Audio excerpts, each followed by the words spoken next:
Thank you for everyone coming tonight.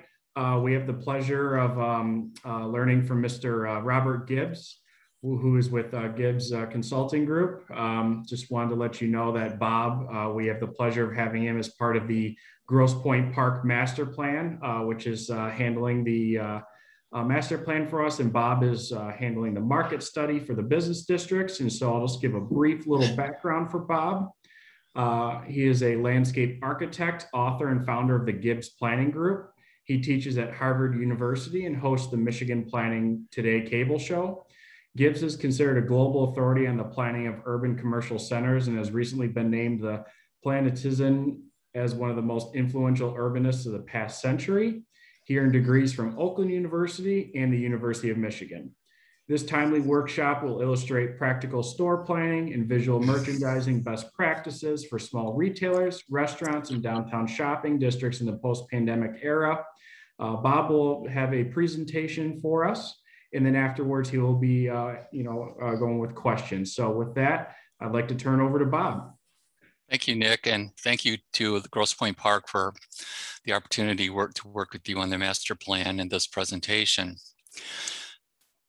As a part of this presentation, I am offering all viewers 1 month of free consulting. This is my email by email. I'll be going through a lot of statistics and a lot of facts that you may not be able to make note of. So for the next 30 days, you're welcome to email me and send me questions about your store or other planning issues. I'm also part of the Urban Retail Institute, and almost every day we post research on our Facebook group that I think many of you would find interesting. Because of COVID, retailing is in one of its worst crises since the Great Depression. Most categories are down by 50 to 90%. Apparel right now is down by 90% in sales. There have been over 100,000 stores closing in the last year. And it's expected that at least another 100,000 stores will close, including many of the most considered blue chip brands. Online shopping has spiked. It's currently 12% of all sales. It's suspected to plateau at about 15% in the next 4 or 5 years. The pandemic is changing retail forever. Many shopping malls are closing, and people that wouldn't shop online are getting very much accustomed to it. It's forecast that by 2025, 75% or over 1,500 enclosed shopping malls will close.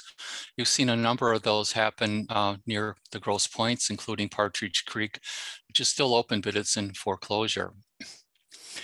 The other side of that is that town centers that have main streets and that approach the urbanism of a real town are thriving. This is the village of Rochester, which is similar to Partridge Creek. It's planned a little earlier. We designed it in 2000 for the Akins Group. This was a former enclosed mall that had lost all of its tenants, and it filled up very quickly under this format. And either a new town such as this or a historic real downtown are seen as many retailers as the place to open their stores. The malls are losing tenants so quickly that they're not even putting up signs anymore. They're just painting all of the spaces white and putting up electronic signs. This is an electronic sign for a mall in Florida because the tenants are moving in and out every 2 or 3 months. Many retailers and landlords have responded creatively for the pandemic. Bedrock is offering all of its tenants just a percentage of sales. The industry considers 10% of your retail sales to be fair rent and occupancy costs. So it's considered market rate if you pay 10% for your rent, utilities, taxes, insurance for your space. The retail industry is always changing. What was popular a generation ago is unpopular right now. Everybody's concerned about the future, and I'll explain that a little further. Internet sales are taking 45% of what's known as DPS, department store type goods and sales. In America, we have been over-retailed for several decades. We have 22 square feet of retail per person currently. The rest of the world has much less. The inner cities are especially under-retailed in the United States. Detroit, for example, only has 4 square feet of retail per person, but the suburbs in Oakland County have about 75 square feet of retail per person. So the suburbs are over-retailed, but the cities are seen as under-retailed, which presents great opportunities. If you're a retailer, you have to come up with gimmicks to get people to go in your store. Shopping is an elective activity. You have to go to work. You might have to take your kids to a sporting event or whatever, but shopping is totally elective. This is a barbershop in Scotland where my son is going to school, and he gets a free shot of whiskey with every haircut, and now he gets haircuts on a very regular basis.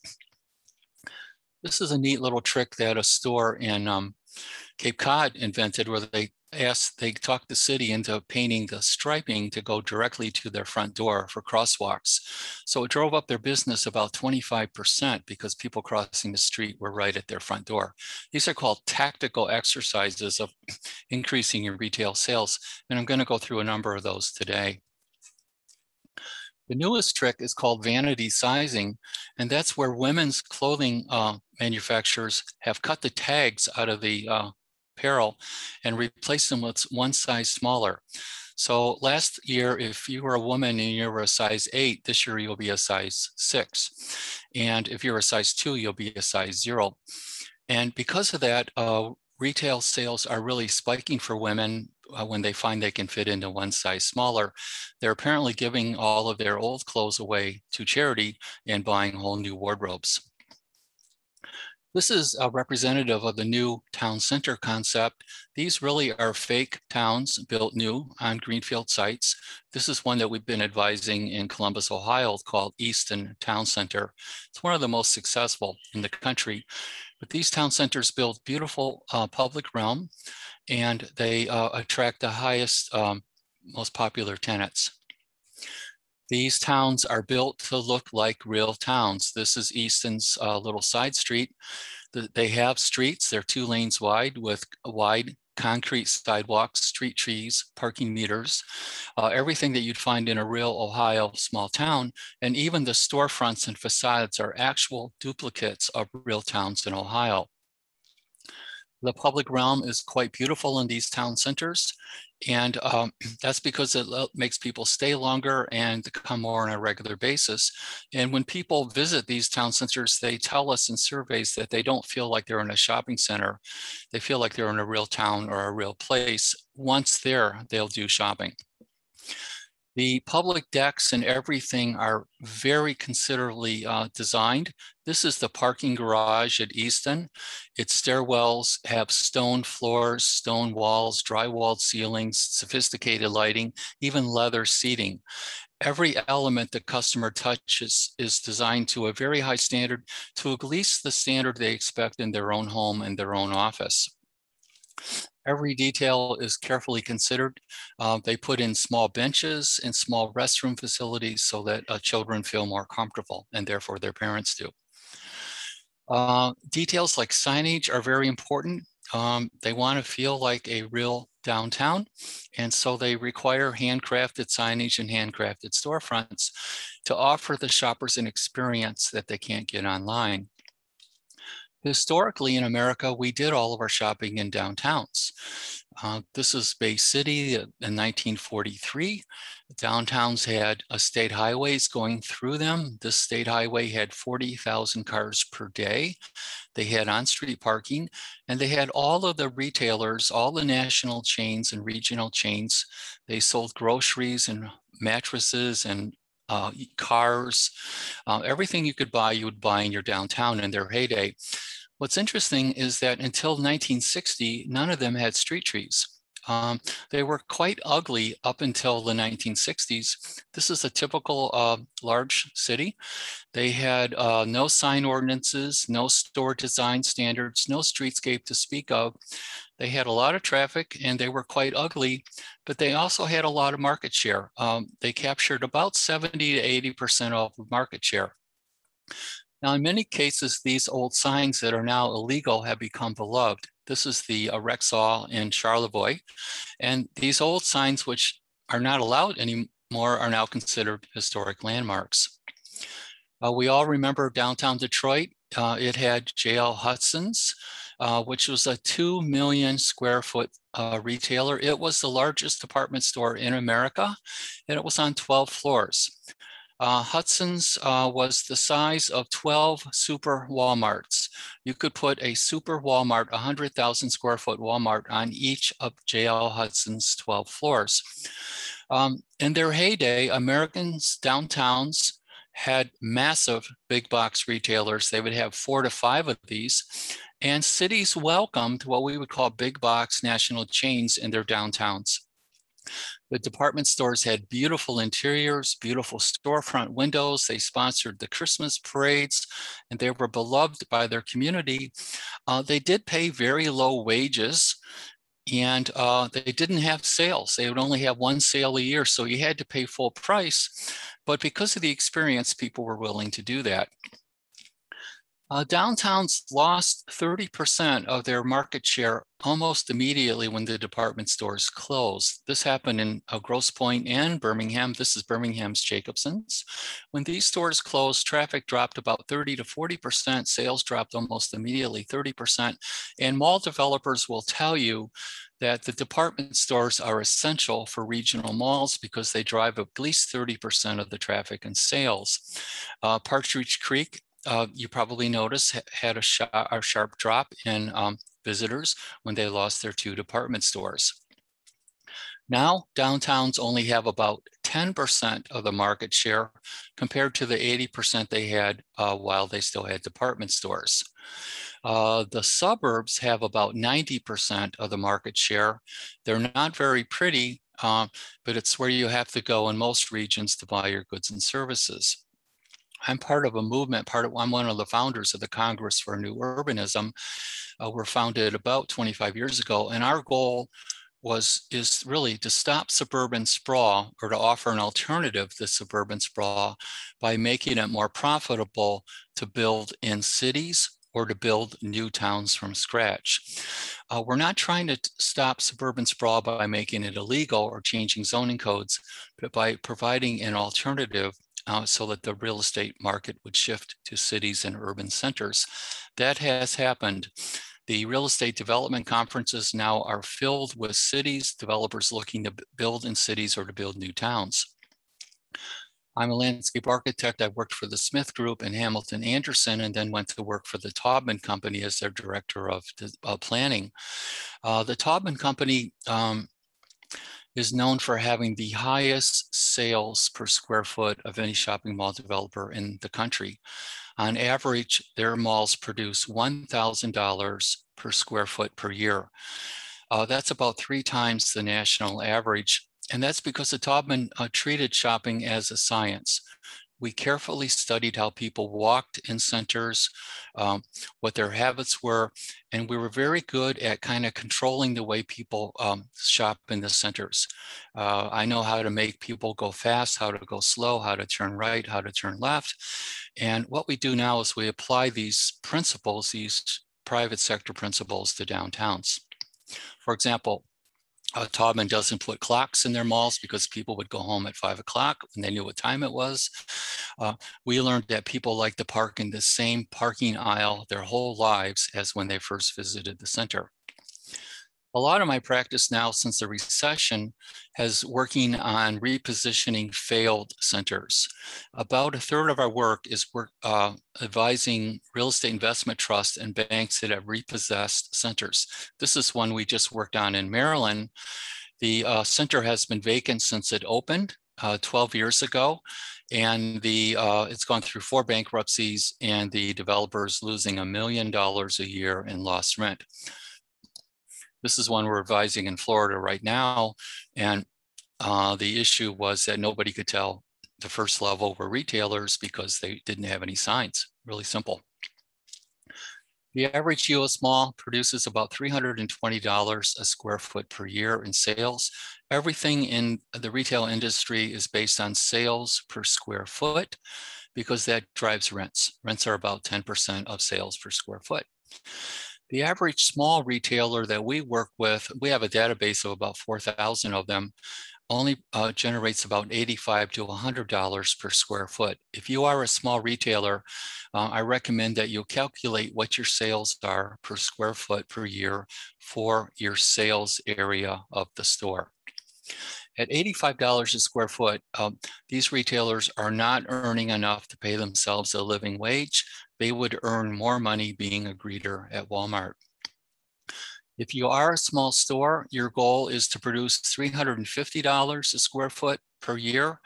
That's what's necessary to pay yourself a good wage, to get a good market return on your investment, to cover your costs for marketing and inventory and rent, and to hire talented labor. If you're a 1,000 square foot store, that means that you have to produce $1,000 per day in sales to hit that $350 square foot range.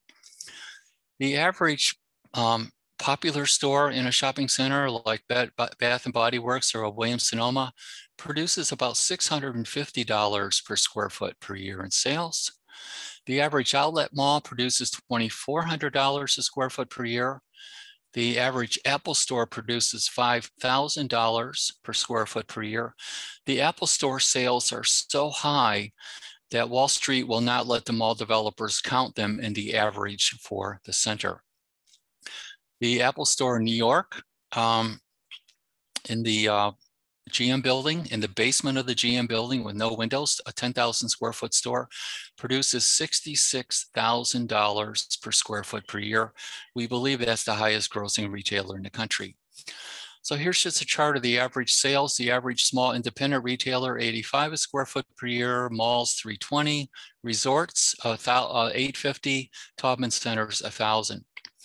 When we work with downtowns, our goal is to have the sales be at least a minimum of $250 per square foot per year, and for the downtown to capture at least 25% of its market share. I think that's a realistic goal.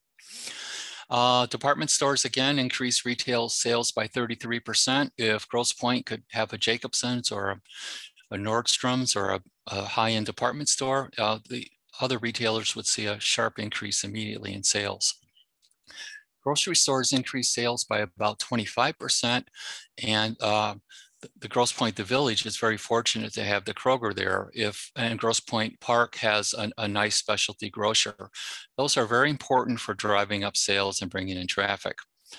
Public markets, farmers markets, public markets like this increase sales by about 20 to 25% also.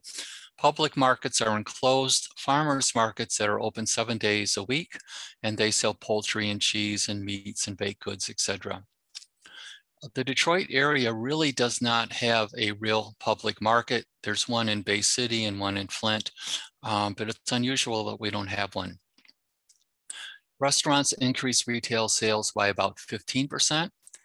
Festivals increase restaurant sales by 35%, but festivals like art fairs actually hurt retail sales. And for many retailers, their worst day of the year will be when there's a festival in the downtown. Parks increase retail sales by about 5%, cinemas by about 6%. And last year, 50% of all American households shopped at Walmart every week. Half of every family in America goes to Walmart every week. About 85% of every household goes to Walmart at least once a quarter. Back in the 1970s and 80s, if you're old enough to remember, there was the yuppie generation. The yuppies were very status conscious. They liked to wear name brands. They liked to overpay for everything. They used to shop at Smith and Hawkins and buy expensive garden things. They liked to wear Calvin Klein jeans. They loved paying $200 or $250 for jeans. As long as they had a big logo on them. They were very, very brand conscious, and they liked to really overpay for everything. They were very status savvy. In the 1970s and 80s and 90s, shopping malls are where we went to. Many households, especially women, would go to shopping malls 3 or 4 times per month and spend 2 to 3 hours per visit. Shopping malls were a big social activity for many people up until about 10 years ago. Today's families are very time stressed. About 25% of the families right now are single parent households, and about 50% of all households are dual income. So families are stressed for time, they're stressed for money, and to them, shopping is a chore. It's no longer a social activity except when they go on vacation. And they just shop when they have to, and they're very, very price sensitive. The seniors, the farmer yuppies right now, are afraid they're going to outlive their income, and they're not shopping very often either. And there's a very large tidal wave of people turning 65 right now and older in the country.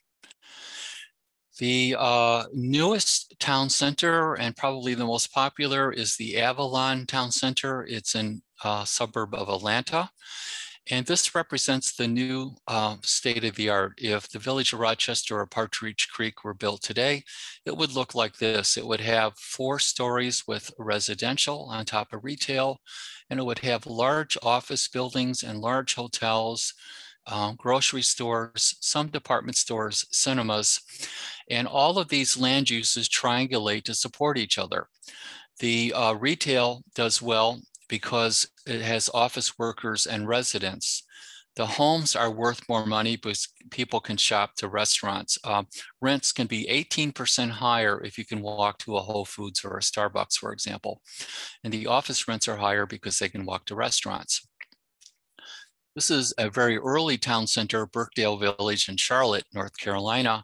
This has been extremely popular. The housing was built for young professionals, but it's been taken over by empty nesters whom like living where they can walk to a Starbucks and they can walk to restaurants. One of the leading mental illnesses right now for seniors is loneliness. And they're flocking to places that are not age restricted. They want to be around younger people and they like to socialize. This is the Starbucks in Birkdale Village. And it's generally known that if you live in Charlotte and you're single and you're 60 or older, this is where you can go to get a date. Millennials like hanging out in coffee shops too, but they like to spend hours there just buying 1 cup of coffee and using the internet for free. They also like working in places like this, and they do become more creative and more productive. The millennial generation is different than the yuppie generation in that they like to spend their money on experiences. They like to ski, they like to go to Europe, and they do not like shopping in strip centers like this. To the millennials, what they buy in these big box stores, the office supplies, the toys, the sporting goods, they can buy online and have a better selection and a better price. And it's ironic that the big boxes cannot be big enough to compete with the internet. Because of that, it's expected that at least 50% of these conventional suburban centers will close in the next 5 years. Millennials like shopping. When they do shop name brands, they like them to be inexpensive name brands like H&M. This is a $12 dress, which is exactly what a lot of millennials like buying, as long as it doesn't have the brand on the dress. They like looking like they're not wearing new clothes. The woman on the left had just bought these jeans, and she was very proud of the fact that they looked distressed and nobody would know that she was wearing a new pair of jeans. The millennials like buying jeans that are $20 to $30 versus their grandparents who wanted to spend $200. This is a store appealing to millennials. The big thing is to make your merchandise look like it's in a Goodwill or a vintage store. And one of the concerns a lot of apparel companies have right now is that they're concerned that millennials will stop buying new clothes altogether and just start buying secondhand clothes online or at Goodwill and Salvation Army stores. There's a very, very big concern that the apparel industry may almost go away. Millennials like hanging out in places like Detroit that are a little edgy. They like the urbanism and the authenticity. It gives them an experience they can't get in a shopping center or in a new town center. They like hanging out in places that have other people. They like to be social and they like to see what other people are doing, and people of all ages. When we design town centers for millennials, we have to give them comfortable benches with cushions because they like to sit there for hours. And we can't bolt them to the ground because they like to move them around a little bit to express their unique characters. This is a new coffee shop based in the UK that's planning to overtake Starbucks worldwide. Their interior is to look like the Friends coffee shop from the television show Friends. They put in vintage, used furniture and used hardware, and they very much want to look like the Unchained national chain. These are very, very popular with millennials. Millennials like shopping at H&M's in cities. This is the Detroit H&M. We did the merchandising strategy for the Bedrock Group when they were buying properties in Detroit a few years ago. And this type of retailer, a Zara or an H&M, is a home run for millennials where they can buy the brands they like in an urban walkable location. They want experiences. When we design restaurants for millennials, we have to put the seats Parisian style with their back to the wall, no seats with their back to the sidewalk, because they like sitting there and being seen and watching other people. This is the new town center in Colorado. It's not that new, about 10 years old. It was built on a former shopping mall site. It has all the housing and all the bells and whistles, but they just filed for foreclosure for a number of reasons. Here's the Village of Rochester, which we spoke about earlier. This is Avalon. It has a town square, very, very popular. Avalon Town Center. The new retailers are looking for walkability, and the Wall Street Real Estate Investment Trust want to only invest in walkable areas that have a walk score of 85 or higher. A walk score is a third-party service that offers an app on your iPhone, and it measures the walk score from 0 to 100 of every geocode in the US. And you can pick the walk score very quickly wherever you're at. They like high walk scores because high walk scores have higher real estate values, higher retail sales, higher residential and commercial values. Grosse Pointe Park has a very high walk score. And if that were to be known, I don't know if it's known or not, but there would be a lot of real estate investment trust and a lot of really prime blue chip retailers that would probably like to deploy a new store there. We have completed an update to a market study we did for Grosse Pointe Park 5 years ago for the chamber, and that is probably available on the city's website. But the upside is we found a considerable demand for a lot of new restaurants and a lot of new fashion and soft good apparels in Grosse Pointe Park. Retailers are looking for the X factor. The X factor is when you have a place that people fall in love with, like the Left Bank in Paris. It offers a beautiful environment, beautiful artistic type storefronts. This is a coffee shop in Petoskey. And the storefronts really have the blend of an art and design characteristic. This is a beautiful storefront in Nantucket. This type of storefront and this type of X factor with local retailers gives the shopper an experience that they can't get online, and it'll really let your shopping district compete head on with the internet. This is an independent bake shop that we're working with in Connecticut. And this is his sign. He's open until he's sold out of bread. Very, very clever. This is a classic kind of storefront that retailers are building today. This is in Nantucket. Lots of flower boxes, lots of beauty. A lot of REITs are also experimenting with pop-up retailers. This is one that we're working on in Brooklyn, New York. These are just shipping containers that are drywalled. They put in heat and air conditioners.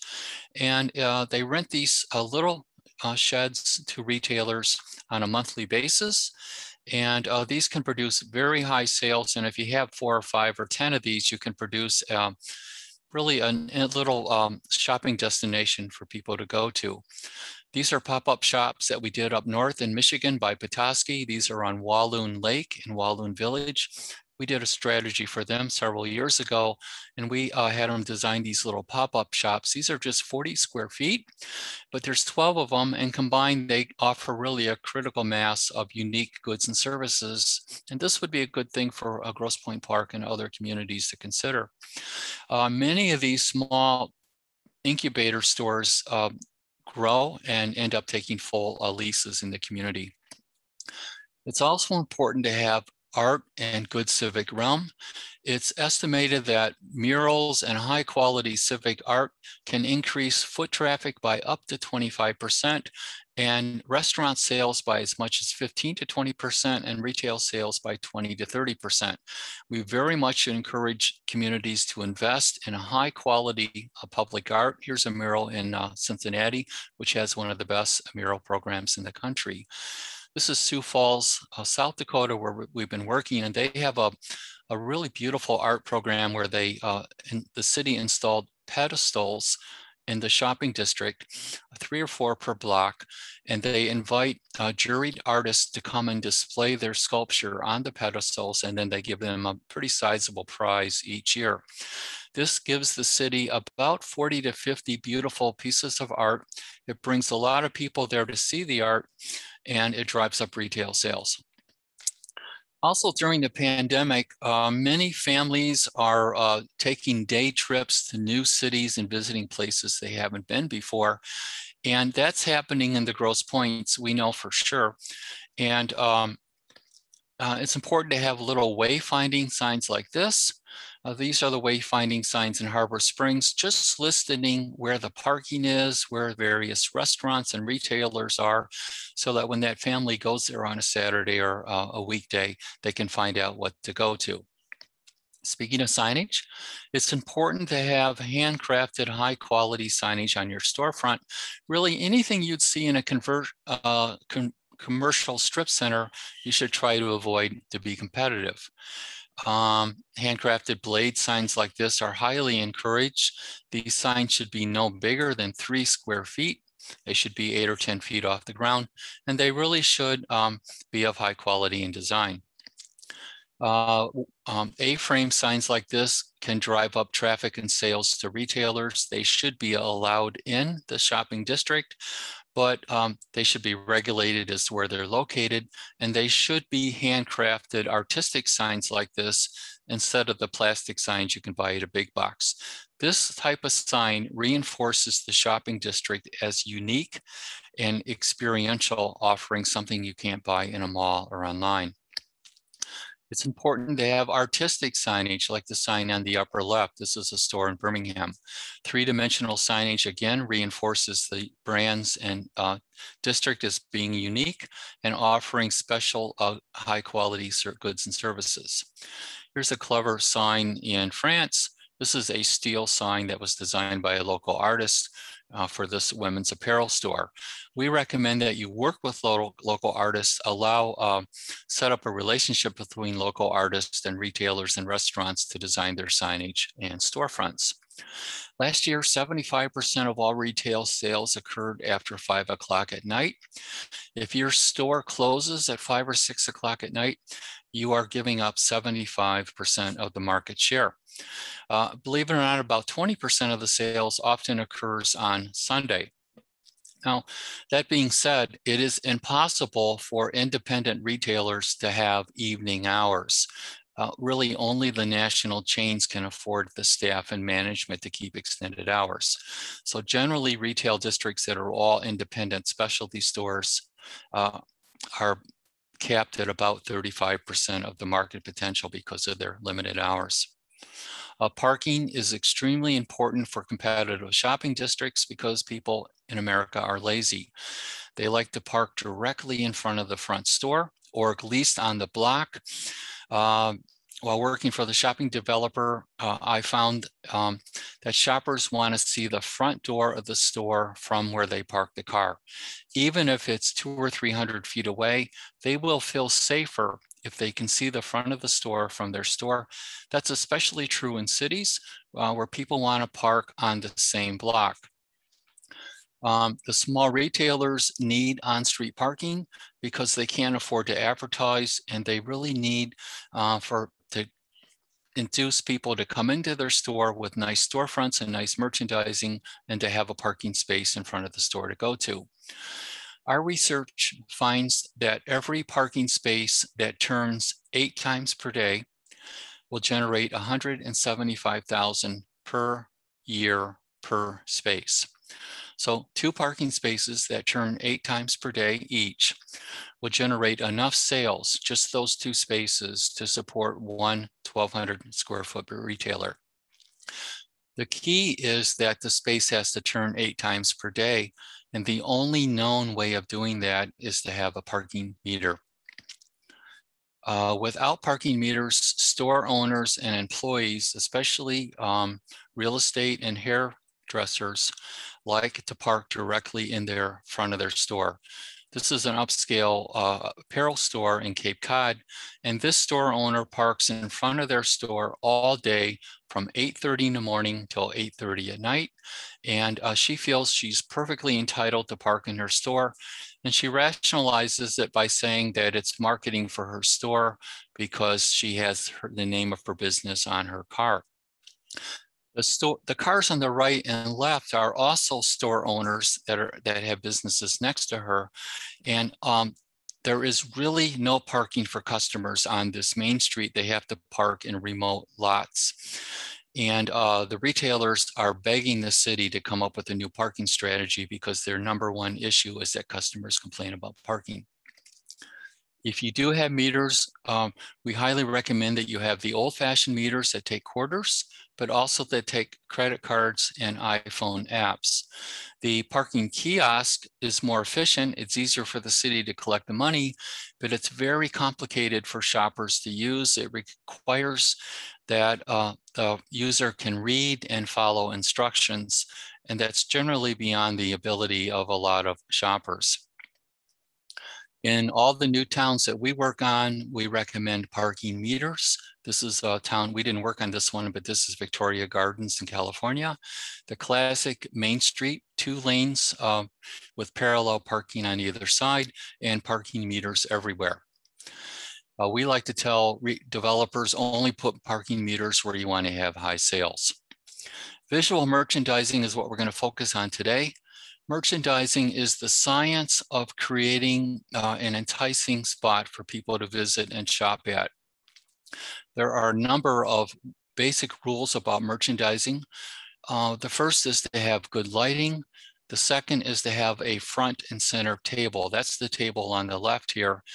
That's front and center in the store. And the purpose of that is to bring people from the outside into the store. And the national chains tell their managers that at least 20% of their sales every day should come from items on the front and center table. And they have to be re-merchandised at least once a week. The other interesting thing is red. Retailers have found that the color of red they believe causes a chemical reaction in the human brain that excites them and makes them want to shop. So you'll see red all over a lot of stores. This is known as the 8-second rule. It takes 8 seconds for most people to walk past the average storefront. That means that they reach the middle, the door, within 4 seconds, and you only have 1.5 to 2 seconds for the window display to trigger an impulse for people to stop. If somebody walks past the door, they will not likely turn around and go back to the door, even if they see something they really want to buy in the store window. The other lesson here is that if your sidewalk is dirty, if there's teenagers loitering in front of the door, if there's loud cars driving by, anything that can distract the shopper will likely cause them not to go in the front door. It's also important to know that if your front doors are open, you will have about 30 to 40% more visitors per day than if they're closed. And if you have 2 doors, both of them should be unlocked. If a shopper pulls on a door and if it's locked, they will feel humiliated. And if they go into your store, they will not buy anything. This is a classic interior merchandising. This is a Williams and Sonoma. The stores are putting in all white fixturing today with a distressed or antique table to emulate a farm or a country setting. They're setting the tables with things to remind people of the homes. And then they're keeping almost, the floor is very simple, and they're minimizing the merchandise to be displayed so that it's not too crowded. This is an unsuccessful front and center display for a non-national retailer. The reason it's unsuccessful is that the display is too busy and it's hanging the merchandise on chrome racks, which is what they do in discount stores. So this merchant is telling the shoppers that they're shopping in a discount retailer and that everything should be half price or lower. We work with a lot of retailers one-on-one. This is a store owner that we advised in Maryland. His name was Andy, and the city hired us because Andy and a lot of retailers on this block were closing because the city was going to close their street and put in new paving, new sidewalks, and widen the sidewalk. And they were going to remove all of the on-street parking to make the sidewalks wider. Andy and a number of the retailers said, we've had it, we're going to close, we're going to go do something else for a living. And so the city retained us to work one-on-one with the retailers. Andy told us when we asked him what his main issue was, he said that nobody knows he's open and he needs more open signs on his window, which is kind of hard to believe. And he was blaming the city planner for him going out of business because the city planner wouldn't let him put large flashing neon signs saying we're open. We took Andy across the street to look at his store from a shopper's point of view, which is something he hadn't done since he could remember. And this is what we pointed out to Andy.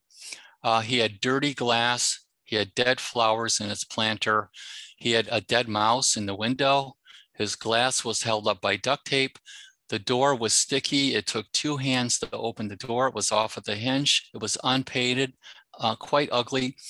And we pointed out all of these things that Andy could change to maybe increase his traffic.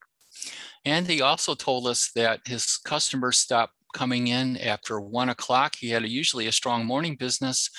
And he later told us that at 1 o'clock, he pulled the blinds down to keep the sun from overheating the Pepsi cooler in the window. And he never made the connection between closing his blinds and closing his door and people not coming into a store. It was really that simple. So also Andy had a challenge that nobody knew what he sold. He said, I've been in business a long time and I don't need a sign, but he really did because about 20% of the people in his neighborhood moved in every year. Andy was a deli operator and he had a lot of hygiene issues. We had a $100 budget to work with him. So we planted flowers, washed his windows, repainted the front door, fixed the deadbolt so it would open, got rid of the dead animals in the store window. And we use the oldest trick in restaurant business, and that is to put people in the window. Dining out is a social activity. So it's important for people to see other people eating in the restaurant. It means that it's a good restaurant. It means you're going to have a social activity. And we also put French blue cafe tables outside. Again, people dining is a billboard for the restaurant. Another old trick of the restaurant business is to put the more attractive people in the window and the what you consider less attractive people a little bit in the back. Here's an example of a national retailer basic merchandising strategy. The national chains hire professionals and they have guidebooks and workbooks as to how to display the stores. In this case, the jeans and shirts are folded and they're stacked with the largest size on top, the smallest size on the bottom. Studies have shown that people will be more likely to touch clothing if it's folded than if it's on a hanger. And the reason for that is folding makes it feel like they're getting good service and that it's higher quality merchandise. Also, 9 out of 10 Americans turn right when they walk into a store. They like to walk counterclockwise. And in Australia, they walk left. So this store is laid out for you to walk counterclockwise. Here's a simple front and center table for a specialty independent retailer. It has the apparel on a mannequin, and then it has the merchandise folded, and it even has a lifestyle prop, that old basket in the back. Here's an example of what not to do. This is a retailer in South Carolina. And he told us that his biggest challenge was that people would walk into the store, take 2 steps, look around, and then leave. And the reason for that was he had a pinch point right into the store where that luggage is. And people felt uncomfortable about going there past that point because it was too closed. And also his cash register is at the front. And if he had 1 sale or 2 salespeople would block the way into the store. Also, people don't like walking up and down the same aisle. They don't like stores that are laid out in a cul-de-sac, because they're smart enough to know that if they go down and when they come back, it'll be boring because they'll see the same merchandise twice. It's important that your store not look like this, that the door should be freshly painted. We recommend painting your front door at least every 2 or 3 months. The windows should be clean. You shouldn't see tape. If you have community posters, they should be organized in a grid and really as small as possible. You should not have handwritten signs. This is a restaurant and the front door looks like a biohazard. This makes people feel very uncomfortable about the quality of the food they're going to get in the restaurant. These are the 4 magic letters in retail. Everybody wants to buy something on sale. The customers today expect to see at least 5 things on sale when they walk into your store, and they want the in-season good things to be on sale, and they want the sales to be distributed throughout the store, not in the back corner in a sales rack. The sales don't have to be a lot. They can be as little as 15 or 20%, but it's important to have at least 5 things on sale. This is the basic layout 101 of merchandising and store planning. When you have your customers come in, 9 out of 10 will want to turn right. You can see the front and center table there. As a shop owner, you want the customers to walk in a counterclockwise pattern. You want to push them to the outside of the walls as much as possible. And then you want to have the most profitable merchandise in the middle so that people have to walk by the items at least twice. It's important to have the cash register, what's known as the POP, the point of purchase, on the right side of the store. So after they walk counterclockwise, they can walk through the high profit merchandise again on their way to the cash register. It's important to have lots of red, to have good lighting, and to have an interesting front and center table. Red is really a magic color. It's used by a lot of retailers because it does cause this chemical reaction in the brain. You'll see a lot of national brands using red for that reason. And we recommend that you put a lot of red in your store. You'll even see in a grocery store chain that the oranges are wrapped in red because it makes the orange color look oranger. Speaking of red, if you can paint the back of your wall a bright color like red, it will bring more people to the back of your store. Sometimes as much as 50% more traffic of people will go in the back of the store. If you can put a skylight in your store, skylights are proven to increase retail sales by at least 15%. If you look at any Google Earth, you'll see that Walmarts have a lot of skylights for that reason. This is a classic front and center display for a national chain. You can see they have the lifestyle prop, the old lobster trap, and the wheat in the front. They have an American flag. American flags are said to drive up retail sales considerably. And they have a handcrafted sign on the left, and then everything is displayed on a mannequin. This sort of front and center table should be rotated once a week. And you should look for lifestyle props like old bicycles, old canoes, antique furniture, old wheelbarrows, anything to represent their home and their lifestyle. Here's a classic small front and center table. You can see the basket. and how they have sale on the front of the table. And then they have a little framed picture illustrating what they sell. If you're a retailer and you sell brands that advertise in the magazines, we recommend that you cut those ads out and put them in little glass or plastic frames so that people can see and get a sense of that advertising and what you're selling. By the way, millennials do not like to buy things on chrome fixtures. They only like to buy things now, I'm exaggerating a little bit, but they only like to buy things on old plumbing fixtures, old cast iron fixtures like this. This is a barber store, and this whole scene is based on tens of thousands of dollars of research. This is the POP, the point of purchase. This retailer is doing something really well and something really bad. First of all, you don't want to have on your in your store that you're short of help and you need to hire your hiring staff. That tells the shoppers they're going to probably get bad service. Also, the top of the counter should be clear so that it doesn't look too cluttered. The back of the counter, the wall, should have items to buy, but the counter itself should be clear. And then there should be a impulse bin below the counter, which this store has, where there's items for sale that are $25 or less.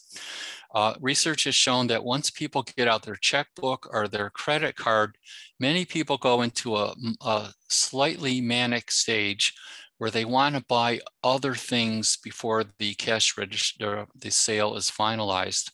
So many retailers will locate inexpensive items that you can buy on an impulse. And as a retailer, you should be able to upsell everything you sell with at least one or two other impulse sales, especially for the customer's family. So if it's a women's store, you may want to put in something they can buy for their spouse. If it's, you may want to buy something for children, so that they can have a little less guilt complex by knowing that they're buying something for their family members and to make these impulse buys. The national retailers expect the clerk to at least sell one impulse item at the POP. This is classic. It's called the spouse chair. It's important to get rid of the spouse as soon as possible so that they don't hound the shopper to hurry up and get out of the store. This was designed to get men out of the way. And so there's manly magazines here, and they're kind of rough chairs designed allegedly to make men feel comfortable. It's important to get the spouse, male or female, out of the way so that they can take their time and shop in the store. Here's an example of what not to do. This is a beautiful store in North Dakota, but that we've been working with, but it's too busy. And they have beautiful lighting. It's a good idea to have at least 10 lamps with incandescent bulbs and white shades on them. It really softens the fluorescent lights. But when your store is this cluttered, the shopper shuts down, and they get so overwhelmed that everything becomes a blur and they can't focus on what to buy. As a retailer, you should pull out maybe 10 or 15 things for them to focus on. And this, we had to advise this store to cut their merchandise by at least 50%.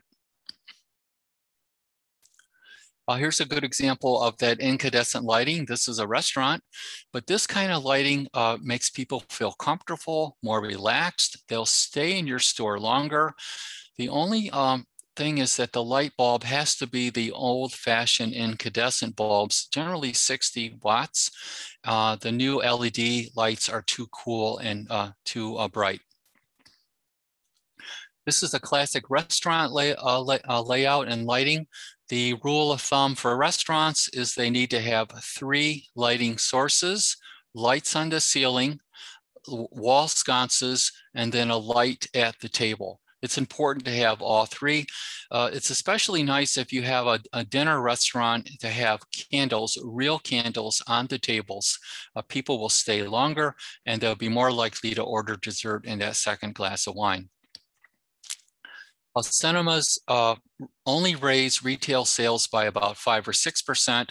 They do drive restaurant sales, but cinemas really don't help retailers that much. In a backdoor way they do, because the restaurants help the retailers. Many people are estimating that at least 50% of the cinemas will close now because of COVID. Here's the national retailer, Eddie Bauer, designed to look like a historic storefront. And here's another case study. This retailer was an upscale bakery that we worked with in California. Her problem was that her sales were way down. She never came close to her projections. She had been open about 6 months. And one of the reasons was that she broke the cardinal rule of restaurants. And that's that you can paint the restaurants any color except blue. Blue curbs people's appetite, especially when it's combined with yellow. So just by painting the store a different color, green, white, beige, would increase her restaurant sales. The other challenge for her was her store is the one on the right, and all the people walking on the sidewalk would go to the coffee store on the left and the tea store, and they would not go into her coffee store. And she wanted to know why nobody was going into her store. We had to tell her that the reason was that she had dark tinted glass. She had dividers in the glass, so it was hard to see into the store. And she didn't have a sign, and she didn't let people know what she sold. Just basic 101. This is a smart way for a retailer to do the shopping for the customers. Instead of having every handbag lined up on shelves or in tables, this store owner, every 2 or 3 days, pulls out her favorite handbags. They're usually correlating with a holiday or special. This makes it easy for people to shop. It's a conversation, an icebreaker, because the clerk can tell you why she picked those handbags. And it even helps if you can put a little placard explaining why you like that handbag. As a small independent retailer, your strength is that you're a specialty store and you know what you're selling. And people look to you for advice and for your good taste, and you need to display that you have both. Here again is a retailer that's too cluttered, it's too busy.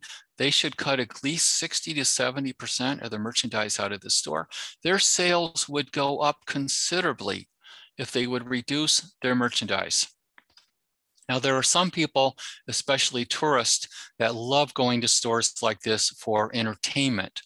When people go on vacation, they like to go to independent stores like this to pass time. I have a friend that likes to touch everything in the store. She'll spend an hour or two in each store. She doesn't buy anything there. They're simply going to the store for entertainment. When people are on vacation, oddly, they like to only buy things in the same stores that they shop at home. When people go on vacation, they like to buy the same brands and shop in the same stores in which they shop at home, for a couple of reasons. First of all, if they don't like it or they change their mind, they can take it back when they get home.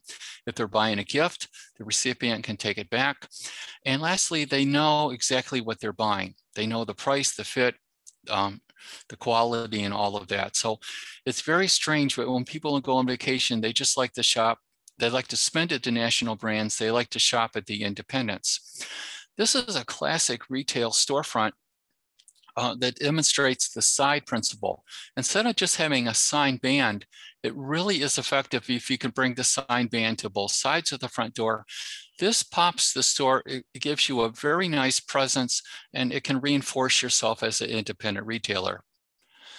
This is what you don't want to do. This is a storefront trying to look like a strip center. This isn't a small town, but it's got a shopping center storefront, and really it's quite ugly. And this this is a great retailer, a great specialty grocer, but it's telling the customers that what they buy here, they can buy in a national chain, and that there's nothing distinguishing them, and they're not going to get good service or anything special.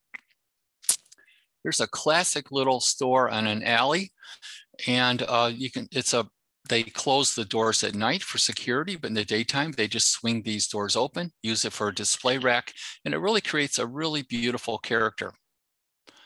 The basic rule of thumb for storefronts are this is a study we're doing for a national mall developer in Mexico, so everything's metric, but it's important to have about an 18-inch sign band on the top, to have a bulkhead on the bottom of at least 1/2 meter. You should have at least 60% of the storefront should be clear glass. You should not have tinted glass or reflective glass. If you get a lot of sun, you can put in shades that you can pull down during the few hours when the sun's there, or you can have awnings to hide the sun. Also, stores that are painted dark colors have much higher foot traffic and much higher sales than stores that are painted light colors. The worst color to paint your store is tan or beige or brown. Dark blue, dark red, black, dark gray, especially in gloss colors, really spike up sales. Here's a small national retailer demonstrating the 60% rule, a black gloss color. And the storefront is very simple. You can read that storefront item in 1 second. It has to be that quick. Shoppers make very quick judgments about whether they're going to go into the store or not. And then this store has an awning, which they lower in the afternoon to keep the sun from overheating the interior. This is a very high-end store in Amsterdam, Hermes. And this is the extreme example of what retailers are going to distinguish themselves from the internet. These are independent glass blocks. This is designed to replicate the historic 19th century storefront. But this kind of detail really will drive up sales, and it'll drive up shopper confidence to believe that that $3,000 scarf is worth the money. Here's a classic simple storefront painted a dark color, lots of glass, a nice awning. Awning should be canvas type material rather than plastic. And then it's really effective to have signs on the awning. Here's the classic where it has 3 awnings. The awning should match the opening for the windows. And then more importantly, it has landscaping in front of the store. Landscaping is said to increase price elasticity by 15 to 25%. What that means is when you have nice landscaping and flowers in front of your store, shoppers will feel comfortable paying 15 to 25% more for what they buy in their store, and they're going to be less likely to demand that everything be on sale. The downside of having planted materials like this is they often get vandalized even in upscale Tony cities. And when that happens, as a store owner, you need to have a gardener or yourself replace it every day and fight the vandalism. The best shopping streets in the world are simple. This is sort of one of the shopping center principles, is that in shopping centers, they design the floor and the walls to be very bland. They only allow color and detail on the storefront. So this is Worth Avenue in Palm Beach, the highest shopping district in the country. And this is their new streetscape. It's concrete sidewalks, very well designed with saw-cut triangular joints and grass and palm trees. It's about as simple as you can get. The purpose of this is to put the attention on the storefront. The grass is very well maintained. The sidewalks are power washed at least every week. And every store has beautiful flowers, but they're not expensive brick pavers. Having flowers in front of your storefront gives you that price elasticity. It creates a beautiful public realm, and it is a must-do for competitive shopping districts. We recommend that the city or downtown development authorities or PSDs install the flower boxes and install the flowers and maintain the flowers to keep the consistency. They should all be different for every store, or there shouldn't be a lot of repeats, but it's important to have this sort of character if you want to look different than the internet or the big box retailer. Street trees are said to increase price elasticity too by 12 to 20%.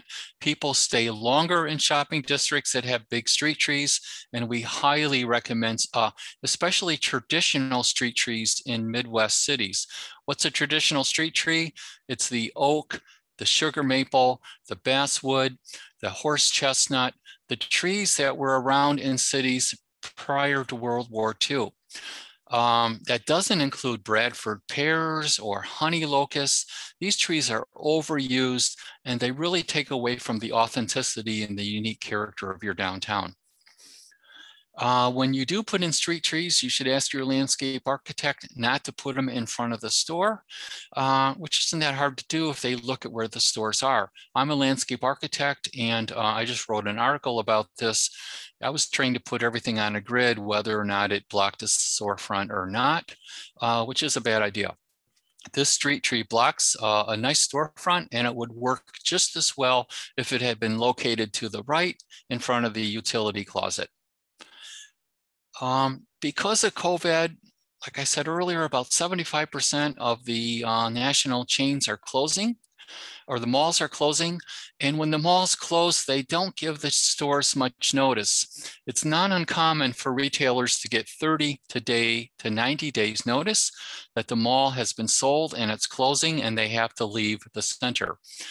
When that happens, the better retailers are desperate to stay in the market and to find an urban location to open their new store. This is a Williams-Sonoma in Winter Park, Florida. It's a classic example of a store leaving the mall and going into a main street.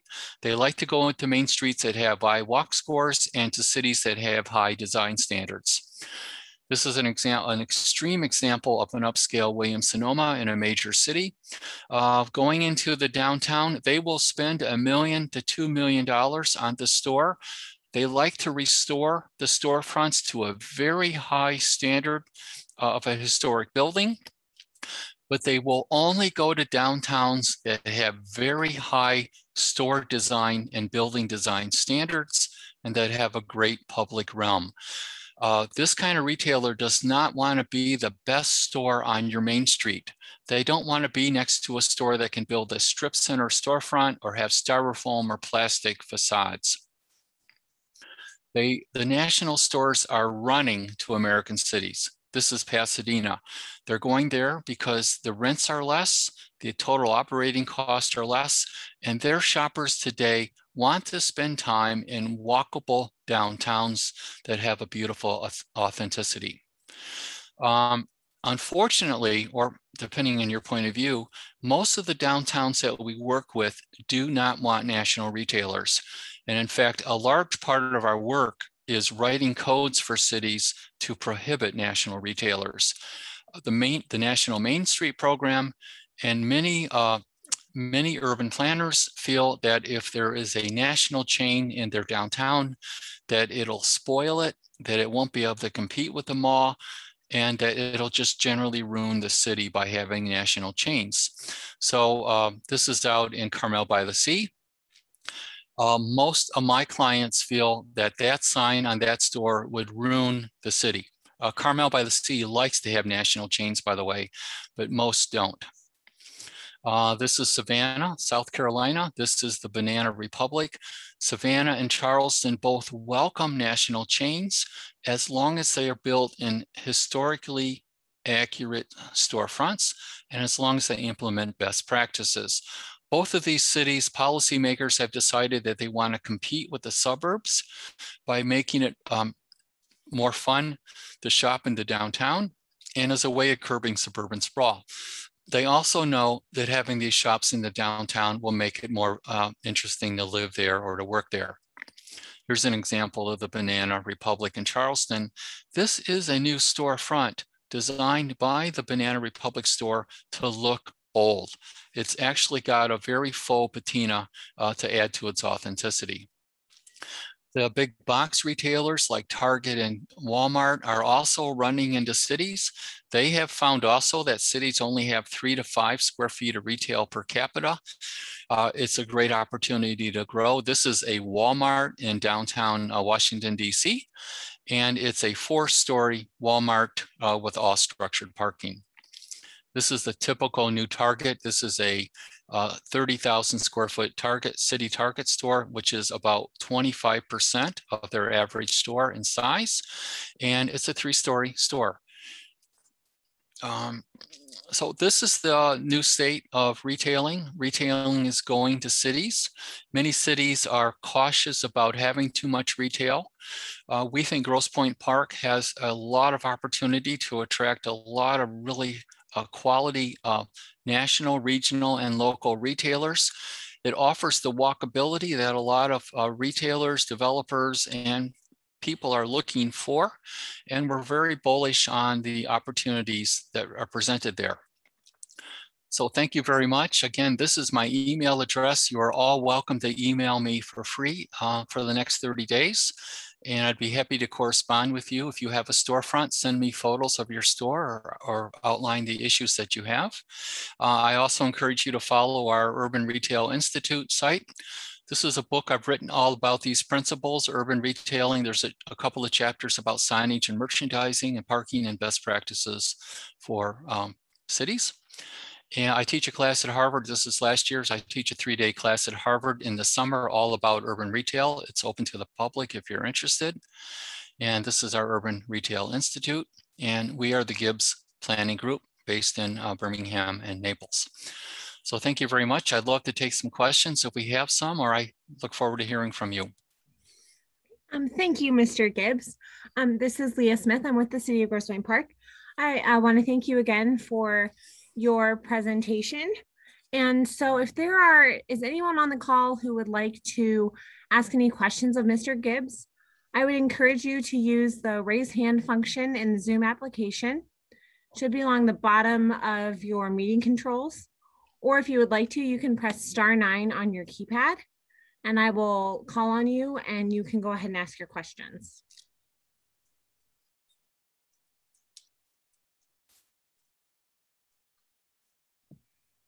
Okay, yes, okay, Mary, I'm going to ask you to unmute yourself. And we're not doing a timer, and you can introduce yourself if you'd like to, or you can just go ahead and ask your questions. Thanks, Leah. Hi, good evening. I want to swing back to the whole walkability issue, Mr. Gibbs. I just relocated not too long ago from Arlington, Virginia, where I spent the better part of 30 years. I just feel like in this area, walkability is still not valued properly. So I think for our local retailers, of which we have different strips in the park, what kind of general tips can you offer to help kickstart a better appreciation of walkability? Because I've heard business owners say people want to. I mean, you said people like to park in front of the store. I think there's maybe a little difference here, the way the park is laid out. But what they do claim is that people won't walk very far. Even people, frankly, who live, in my opinion, pretty darn close to these retail strips or centers don't seem to want to walk. So what can we do as a community? Because one of the reasons we settled here in this area is because we so value walkability and see huge potential. But I think there needs to be kind of a holistic and maybe city-driven approach to this. I feel like I'm rambling here, but hopefully you get the gist. Thank you. Thank you. First of all, the Grosse Pointes are one of the most walkable cities in the Midwest. They're easily in the top 10 or 20 of walkable places in the Midwest. And I think if you give people things to walk to and you have a great public realm, people will walk, especially, well, really all ages. Even the empty nesters are more active than their parents were. But you really have to give them things to walk to. You have to be open when they want to walk there. Things like art, nice street trees, nice storefronts can increase the walkability. What people don't like doing anymore is just walking in malls or walking in strip centers. And we can expand on that if you send me a note. Sure, thank you. Okay, if there is anyone else who would like to make a comment, please feel free to raise your hand, or if you would just like to unmute yourself and ask your questions, that's fine too. We're trying to keep this casual. Hi, my name is Michelle Owens. I'm from the city of Tybee. I'm the director for the Main Street here. And I have a question about food trucks. Our merchants are very resistant, especially the restaurants, to having food trucks come in because they feel like it's too much competition. What do we know about food trucks? Do they boost or take away from the sales? This is so counterintuitive. Research shows that food trucks spike up restaurant sales and retail sales, but especially restaurant sales. And a good example of that is Northville, Michigan. They have a food truck day twice a week. And the restaurants have found that their best days are during the food truck days. And this is the theory. When food trucks are there, people who wouldn't ordinarily go into the downtown go there for something interesting. Office workers come out of their office instead of brown bagging it on that day. And when they get there, the food truck that they might want to go to may have a long line, or they may walk by a restaurant they hadn't noticed before. So the restaurants are always complain about it. And for a lot of legitimate reasons, the food trucks don't pay property taxes and for a number of reasons. But research shows that that will be their highest sales day. And I encourage you to talk to the Main Street director in Northville, Michigan, as an example.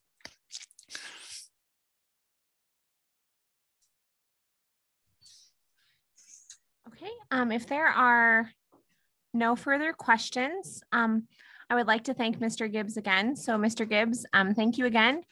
And this workshop has been recorded and it will be uploaded to the Grosse Pointe Park City YouTube page for viewing. So if there are other parties who are unable to attend who might want to watch it, please feel free to share it that way. Thank you again and have a great night, everyone. Thank you.